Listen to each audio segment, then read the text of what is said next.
এটা কি ধরনের ভগ্নাংশ? মিশ্র ভগ্নাংশকে কিভাবে অপকৃত ভগ্নাংশে রূপান্তর করবে বলো। প্রথমে হরটা নিয়ে নেবে।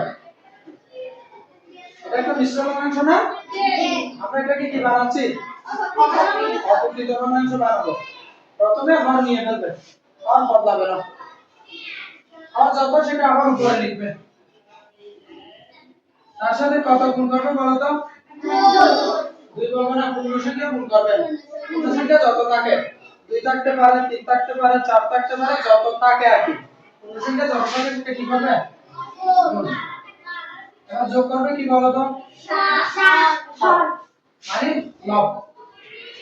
তার মানে কি হরটা দুইবার লিখতে হবে, একবার পরে নিচে আরেকবার লবের জায়গায় উপরে।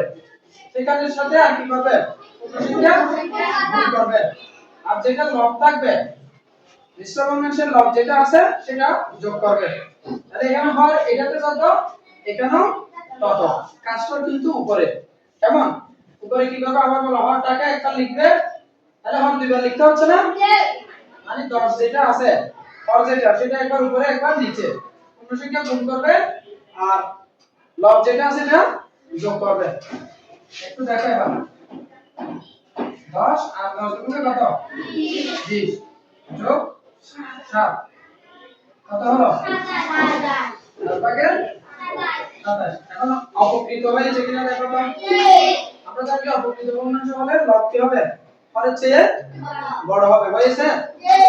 এই ধরনের যতগুলো অঙ্ক দেয় সবগুলো এইভাবে করতে পারবে? আমরা আর শিখাবো না, একটা করে শেষ করছি। কেমন? এই নিয়ম অনুসারে যতগুলো দেয় তোমরা কি করবে? হরটা একই রাখবে আর লবটা কিভাবে পাওয়া যাবে অপকৃত ভগ্নাংশে? হর এটা আবার লিখবে, পূর্ণ সংখ্যা গুণ করবে আর লব যেটা আছে মিশ্র ভগ্নাংশে সেটা যোগ করবে। এই কাজগুলো করলে যেটা পাবে সেটাই হবে অপকৃত ভগ্নাংশের লব। সব তো সেম আছে, পারা যাবে কিনা? ঠিক আছে।